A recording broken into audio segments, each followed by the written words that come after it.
Chapter 10. World problems are now assuming stranger forms and larger proportions. They are no longer individual or local. They are global, affecting all mankind. On one side, science and technology are advancing with cosmic developments. Through plastics, electronics, and computer technologies, the wonder has reached even greater heights. On the other side, mankind is afflicted with recurring political and economic crises.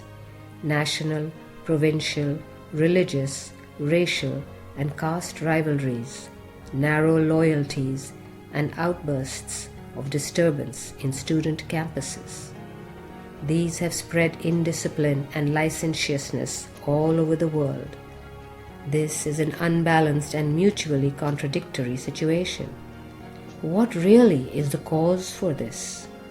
Does it lie in the frightening decline that religion and morals have sustained in the human mind? Mankind has within its reach many means and methods through which it can earn wisdom and peace. It can secure invaluable guidance from the Vedas and the Shastras, the Brahma Sutra, the Bible, the Quran, the Zend-Avesta, the Granth Sahib, and other holy texts whose number exceeds 1,000. There is no dearth in this land, Bharat, of heads of monasteries and religious orders, exponents of spiritual doctrines and disciplines, scholars and venerable elders. They too are propagating and publishing on a massive scale. Nevertheless, man's mind is degenerating in the ethical, spiritual, and religious fields of life, continuously and with great speed. What is the reason for this downfall? Men have now become more vicious than ever. They utilize, much more than in past ages, their intelligence and skill to indulge in cruelty. Men relish and revel in inflicting pain on others so much that, as history reveals, 15,000 wars have been waged during the last 5,500 years. There are no signs yet that this horrid pastime will terminate. The impending atomic war threatens to destroy the entire human race. What exactly is the cause of all this anxiety and fear? It is clear that the beast in man is still predominant. It has not yet been overcome. Only when this is achieved can we, our country and the world, attain peace and joy. Hatred, envy, greed, desire for pompous display, and for comparison and competition with others, these evil traits have to be uprooted. These traits are vitiating not only the generality of man, but even ascetics, monks, heads of religious institutions, and pundits. Among these, envy and greed have grown wild. When these masters and preceptors, who project themselves as embodiments of ideals, exhibit such low qualities, how can they set right the world? They can only intensify the pollution. What the world needs today is neither a new order, a new education, a new system, a new society, nor a new religion. The remedy lies in a mind, in a heart filled with holiness. Holiness must take root and grow in the minds and hearts of youth everywhere, of boys and girls and of children. The good and the godly must endeavor to promote this task as the one great sadhana which they have to undertake. Success in this task can be achieved only through Brahma Vidya, but man today has deep faith only in acquisition and accumulation. He cannot give up or renounce. He has no faith in truth. He is attracted by falsehood. He finds truth to be an obstacle.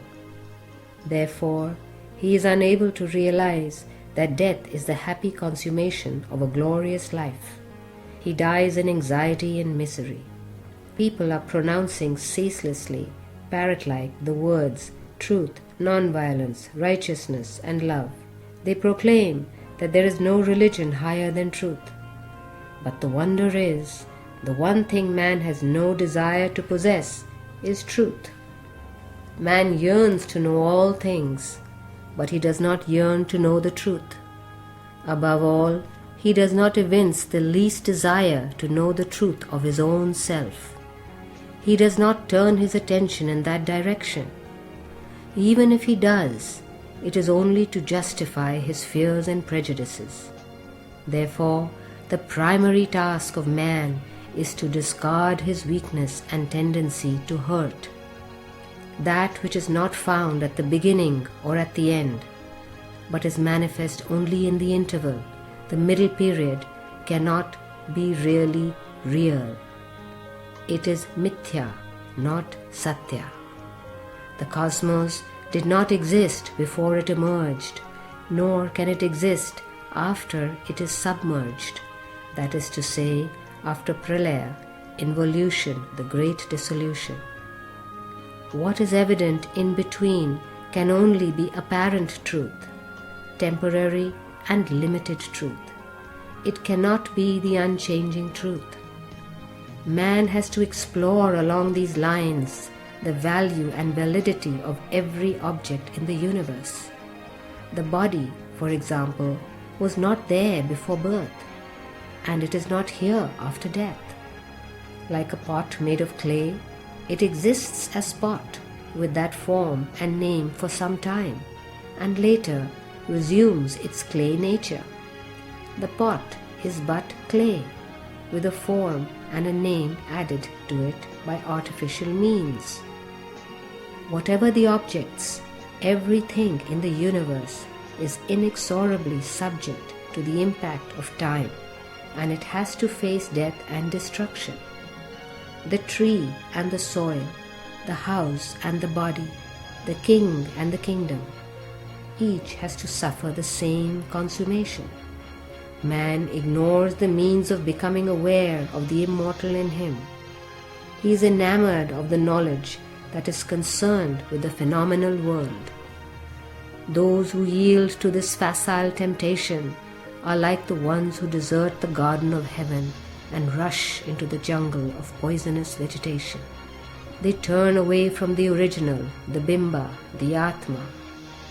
They are fascinated by the image, the pratibimba, the visible, the observable phenomena, the drishya. By this attitude, they are only proclaiming themselves as ignoramuses, not as knowers or seekers of truth. Man should know that not even an iota of genuine happiness is derivable from the three worlds, the three divisions of time, and the three levels of consciousness in daily life: wakefulness, dream, sleep. Only the foolish among men seek to satisfy themselves from the limited counterfeit happiness through worldly activities. The wise know better. Those who bypass the luscious bunches of sweet grapes and run towards bushes of thorns are camels. They cannot be classified under other species. Mountain peaks are charming from a distance. When approached, they confront us with terror-striking jungles. So too, the world, samsara, appears charming when men have not delved into its meaning and value. When discrimination is employed to explore its value, the truth is revealed that the family jungle or the world jungle cannot give genuine happiness. Only the Atma can give that blessing. Can the lake, which strikes us as invitingly charming, so long as the mirage is on, quench one's thirst? If one deludes himself with the belief that it can and runs towards non-existent sheet of water, he can only get more thirsty. No other benefit can accrue to him. Therefore, one should learn Atma Vidya. the process by which one becomes aware of one's Atmic reality. By learning it and living it, one can quench his own thirst and help to quench the thirst of all mankind.